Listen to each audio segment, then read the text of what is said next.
Welcome back to the Crochet Crowd. Today we're going to do the small motif that joins the big connection ones in between.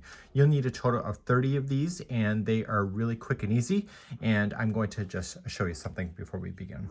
As I said in the last video, is that a woman had done this and didn't realize that she wasn't doing an octagon but doing a 7-sided. It requires you to be an octagon to have the square shape that is in the middle that will join all of this stuff together. So what we need to do is complete this square, 30 of them, in order to make that happen, and then we're going to join it and then in the next video after this. So let's begin round 1. Round 1 and 2 is the same as the large motif, and you're going to start off with your white. So you're going to begin and create a slip knot, chain 4, 1, 2, 3, 4, and then slip stitch to the beginning chain to form the center ring. And now let's move on to round number 1. To do round number 1, it's going to be a concentration of the number 8, and I'll show you that in a second. So you're going to chain 3. Okay, that's your first double crochet, and then chain 1 more. So you're technically chaining 4. So it's your first double crochet and a chain 1 space. And I need you to put 7 double crochets into the ring that are separated by a chain 1. So just double crochet into the ring, chain 1, and double crochet into the ring. Go right up over top of that straggler. Let's get that stuck underneath so that we don't have to sew that in later. So you're looking for 8 spokes or 8 posts going around. That's why the number 8 is valid today. So chain 1, double crochet in, chain 1, double crochet in. So with that chaining of 3 at the beginning, technically chain 4 plus, so you have 1, 2, 3, 4, 5. So keep chaining 1 and placing in double crochets after it.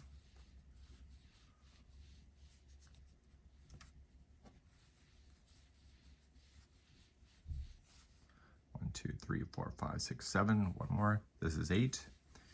And after the 8th double crochet is in, chain 1 and then slip stitch to the chain 3. Okay, so not to the chain 4, chain 3, and slip stitch and pull up. I'm recommending that yarn that you just went over, get it out of the way now because it's going to be your nemesis if it's in your way later. And just create a nice large loop and let it hold, and we're moving on to round number 2. So round number 2, we're technically doing the very beginning again, but this is interlocking. So we're going to create a slip knot, and you're going to go to the space after the chain 4. So this is chain 4, so you're going to go right into here. So you see where this is the join, you're right here.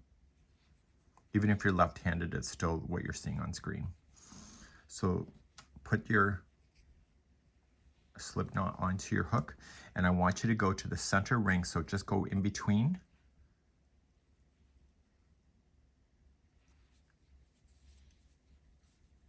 And pull through.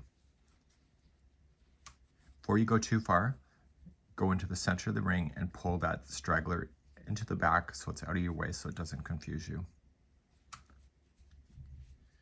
You're going to chain, you're going to do exactly what you did on number 1.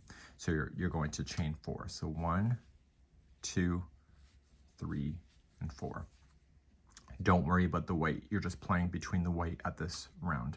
So come into the next space in between, right into the center of the ring, and double crochet in. Okay, leave that top of the white behind the hook.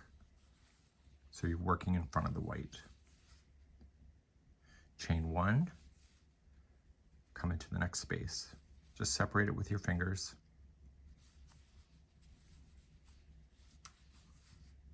Chain 1. Okay. You're going to do that. So if you did 8 last time, there's going to be 8 this time. So chain 1 to separate.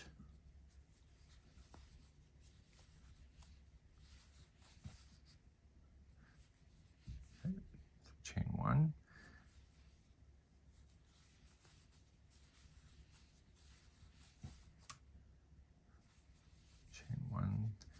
Separate,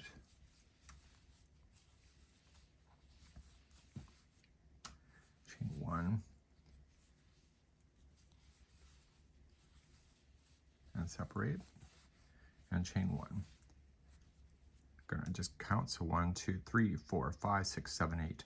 Here's the thing, you need to make sure that this white one is in front of your project before you do the attaching. So lay it in the front, and then you're going to slip stitch to the 3rd chain up.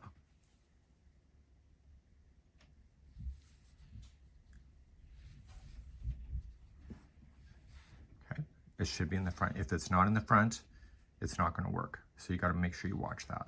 You're officially done with the color red, so just trim that, get that out of the way, and just push it to the back, and we will secure that in later. And I want you to put the loop that is the white one back onto the hook. And we're going to move on to your next instruction. So using only the white section, just push the red in behind. You're going to slip stitch to the first chain 1 space and chain 3. So 1, 2, 3, and then in the same chain 1 space, just put another double crochet. You're now going to chain 2, so 1, 2, and then just using the white only, go into the space after the last post of the white and put in 2 double crochet into that space. So 1 and 2.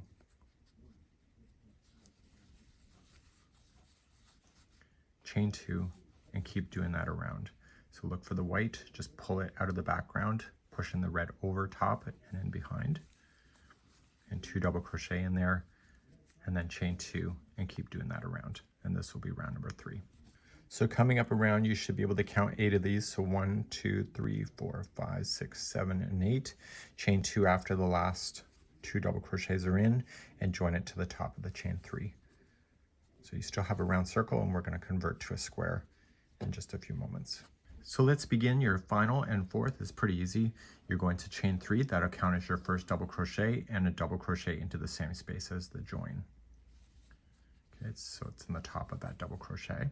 Chain 3, that allows you to turn the corner, and in the next double crochet, you're going to place 2 double crochet in.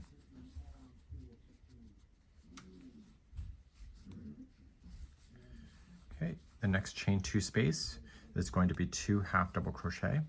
So we have 1 and 2. The next 2 double crochet will be a single crochet each. And now we're going to get bigger going to the next corner. So the next one is 2 half double crochet.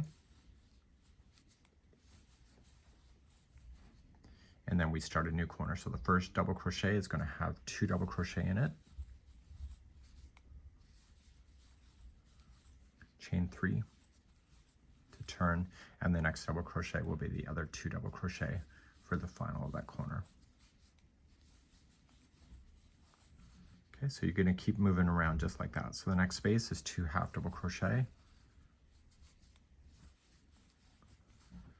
The next one is 2 single crochets, so 1 into each.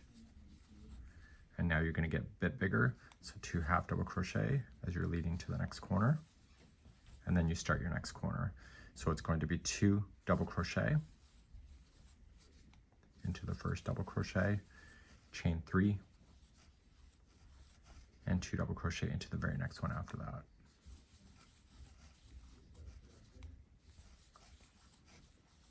Okay, so you're just going to keep moving around like that. So the next space is 2 half double crochet. Okay, and then you just keep moving around just like that, and I'll see you at the end of the round. So coming all the way around, so you got your four sides. Your last space before the end is 2 half double crochet. And then you're going to join with the slip stitch to the top of the chain 3, and then you're done. So we'll just quickly cover on weaving in your ends once again, and you need to do a total of 30 of these to fit in. If you're making it any bigger, then you obviously have to make more and have more yarn available on hand. Okay, so we're going to get this done, and we want to weave in our ends. So just kind of pulling it through, I'll just show you one only. And it's the same as we did in the other video. So just take your ends and weave them in. I would do them as you're completing each square, so it's not as daunting. When you secure the first one, kind of make it look the same as the rest. So when you're pulling it in behind, that you don't allow the slack to kind of sink out to the front of your square. You're better to separate the plies than just the strands itself in order to really capture it into position. If you go between the strands, it probably will weasel its way out. And you're just going to go back and forth a total of 3 times, cut it down, and then you're going to have your square ready to go for the next video as we begin to attach everything together.